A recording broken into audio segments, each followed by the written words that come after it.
Welcome to my channel! Learn with Teacher Annie!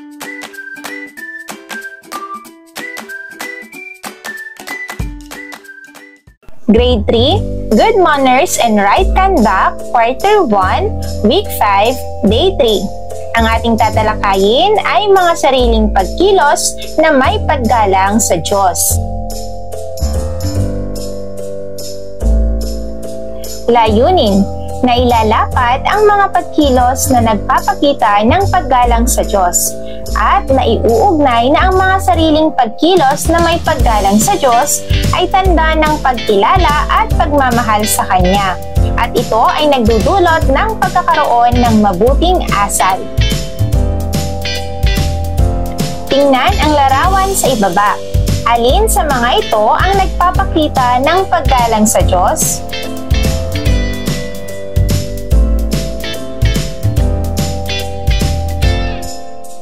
Pagkatapos ng ating aralin ay inaasahan na ilalapat ang mga pagkilos na nagpapakita ng paggalang sa Diyos. At naiuugnay na ang mga sariling pagkilos na may paggalang sa Diyos ay tanda ng pagkilala at pagmamahal sa Kanya. At ito ay nagdudulot ng pagkakaroon ng mabuting asal.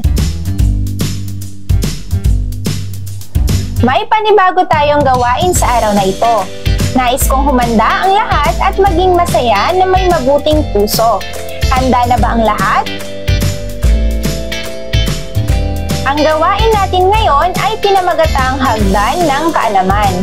Ang hagdanan o hagdan ay ginagamit bilang kinakapitan sa pag-akyat o pagpanaog. Gamit ang inyong karanasan tungkol sa mga pagkilos na nagpapakita ng paggalang sa Diyos, sa bawat tungtungan o baitang ng hagdan ay itala ang mga gawain at aral nito.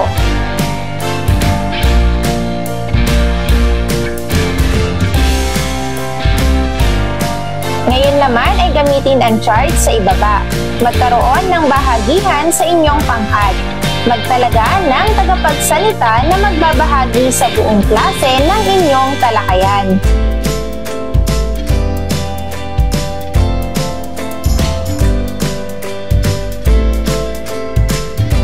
Sa araw na ito ay may bago tayong gawain na tutugon sa pagkilos na may paggalang sa Diyos.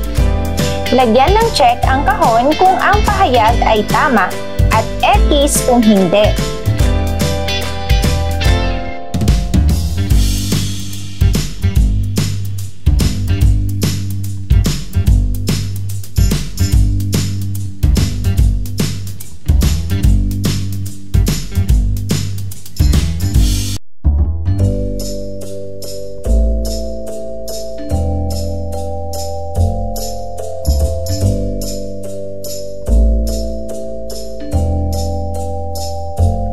Basahin at unawain ang slogan.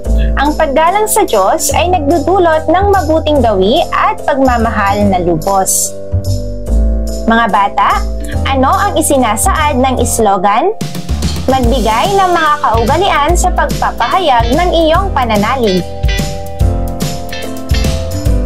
Paano nakatutulong sa iyo ang iyong pananalig upang maging higit na mabuting tao? Basahin at unawain ang mga sumusunod na sitwasyon. Itala ang nararapat gawin. Para sa unang grupo, dula-dulaan o role-playing, nananalangin upang tumigil na ang malakas na ulan.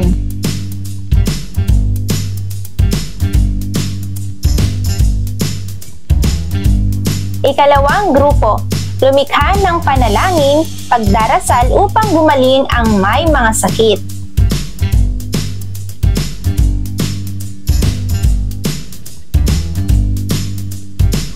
Ikatlong grupo, awit o rap, idinadalangin na makatapos ng pag-aaral.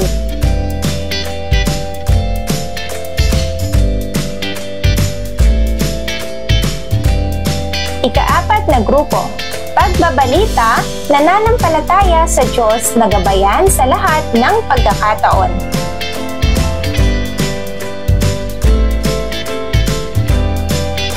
At ikalimang grupo, malikhaing awit at sayaw. Ipinagdarasal ang lahat ng mga bata sa lansangang maging ligtas. Ngayon ay gagawa tayo ng journal. Maaaring isulat ng mag-aaral ang mga pagkilos na may paggalang sa Diyos o paniniwala na tanda ng pagkilala at pagmamahal sa Diyos. Isulat sa meta cards na hugis dahon ang inyong kasagutan. Ipaskil ang sagot sa puno ng pag-asa sa pisara.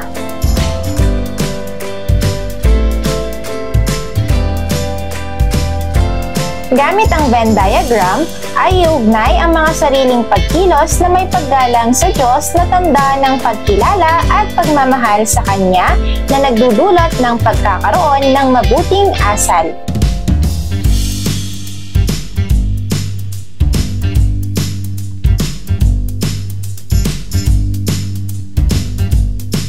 Ang pagkilala sa sariling paniniwala ay nagsisilbing gabay sa paglinang ng mabuting pag-uugali tungo sa Diyos at nagkakaunawaan ng bawat isa. Iba-iba man ang relihiyon at paniniwala ay mahalagang nagkakaunawaan at naigagalang natin ang isa't isa tungo sa mas maayos na mundo. Nauunawaan natin ang mga tradisyon, pagsasamahan at paniniwala habang ipinahahayag natin ang ating pananalig. Isulat ang waging gawi kung tama ang pahayag at maling gawi naman kung mali ang pahayag. Isulat ang sagot sa iyong sagutang papel.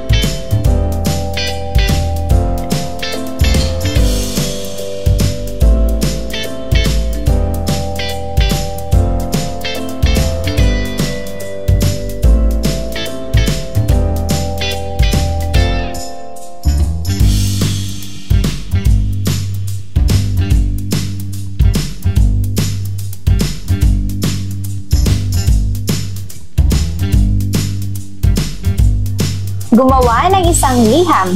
Magpatulong sa magulang o nakakatandang kapatid.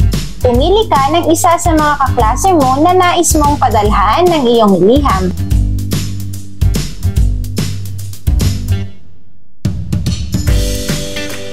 Ibahagi mo sa kanya ang mga paraan mo ng pananalig sa Diyos at kabutihang na idudulot nito sa iyong pagkatao.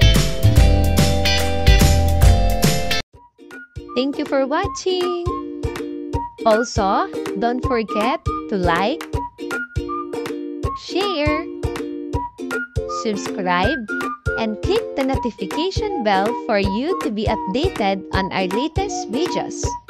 See you on our next lesson. Goodbye!